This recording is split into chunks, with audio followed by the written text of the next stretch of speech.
Morning, কেমন আছো তোমরা সবাই? আজকে জামাই ষষ্ঠীর দিন আমি আমার ব্লগ শুরু করছি। তো এবারে আমাদের প্রথম জামাই ষষ্ঠী। তো আমি জামাই ষষ্ঠী করতে অলরেডি চলে এসেছি, স্নান টান করে রেডি হয়ে গেছি। এখন জামাই মিষ্টি কিনতে একটু বেরোবে, তো ওর সাথে একটু বেরোবো। তো আজকে সারাদিন কি করি না করি তোমাদের সাথে শেয়ার করব। তোমরা দেখো, আর ভালো লাগলে প্লিজ সাবস্ক্রাইব করে দিও, ঠিক আছে? তো চলো যাওয়া যাক, আর দিনটাকে আজকে শুরু করা যাক। আমি সাইকেল চালাচ্ছে, ঠিক আছে? এরকম আজকাল বাইক নেই, জামাইয়ের কি হাল। আমরা একটু সকালে বেরিয়েছিলাম টুকটাক কেনাকাটার জন্য। তো ও হচ্ছে একটা রসগোল্লার হাড়ি নিল আর একটা কোল্ড ড্রিঙ্কসের বোতল নিল।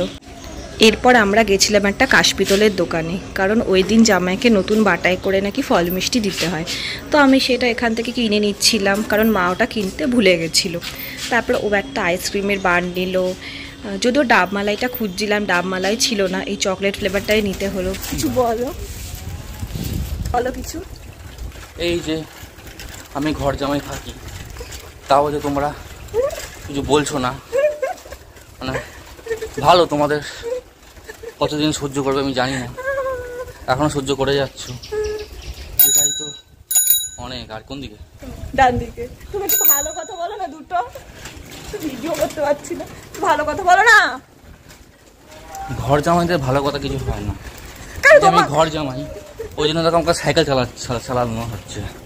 আমি যদি অন্য জামাই হতাম, আমার জন্য একটা বাইক থাকতো, বাইক দিয়ে নিজের টাকায় কিনবে, টোটো থাকতো, সাইকেল চালিয়ে চালিয়ে আমাকে নিয়ে যাচ্ছে।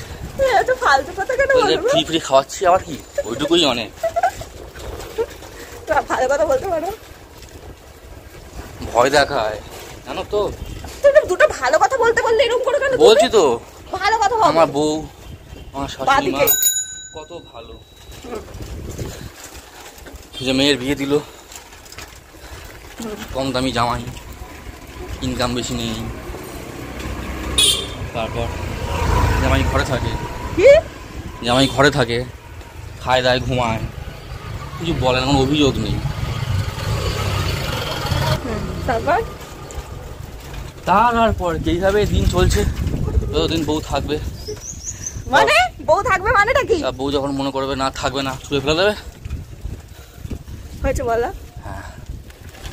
তো জামা ষষ্ঠী উপলক্ষে জামার সাথে সাথে মেয়েও রেডি হয়ে গেছে, যদিও মেয়েদের তেমন কিছুই না আজকে। তো আমি এরকম রেডি হয়ে গেছি, আমি সিম্পলি ভালো লাগছে, টুকটাক একটু সেজে নিই। আমি একাই সাজি না, আমি আমার বরকেও সাজাই।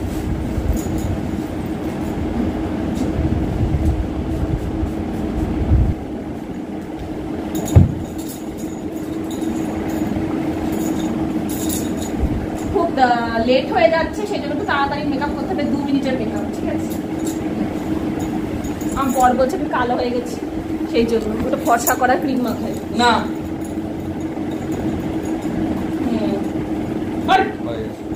না না না, 2 মিনিট।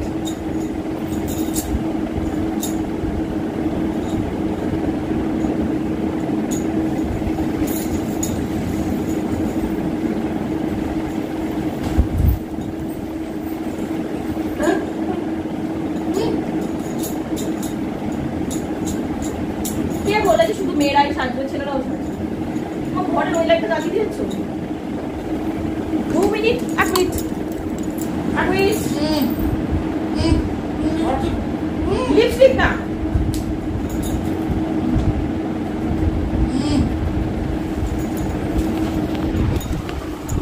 কেমন লাগছে?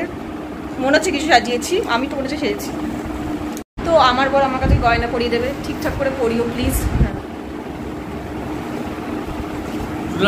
বলেছে কি হয়েছে?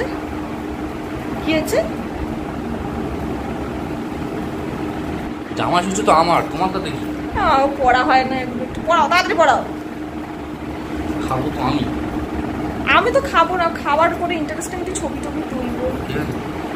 কি পড়ায়? কিচ্ছু পড়ে না, এরকম। থাক, আমি একাই পড়ে নিয়ে কে দিলে আমার 14 ঘন্টা লাগবে। কত রোমান্টিক রোমান্টিক বর, আর আমার বড় একটা ঢ্যাঁড়স মাত্রা।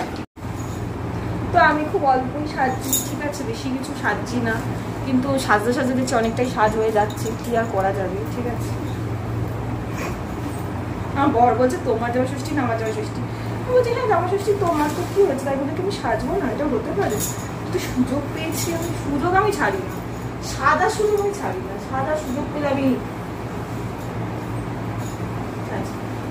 ঠিক আছে, আমি তো প্রায় রেডি হয়ে গেছি, একটু একটু ঠিক করে নিই। টাটা, মানে টাটা না, আসছি।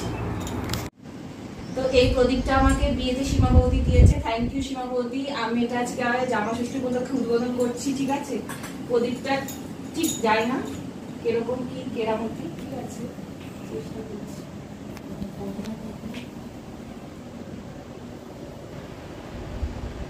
খুব সুন্দর হয়েছে প্রদীপটা, ঠিক আছে। তো জামাইকে আশীর্বাদ করার জন্য আমি দুব্বা ছাড়াচ্ছি, ঠিক আছে। ওমা যাওয়া একটুখানি এটা আমার তো কি জানো ধূপকাঠি, ঠিক আছে। আমাদের গোছানো কমপ্লিট। তো এবার পরবর্তী ব্লগে তোমাদের সাথে শেয়ার করব কি করলাম না করলাম। তো আজকের ব্লগ এটুকুই, টাটা।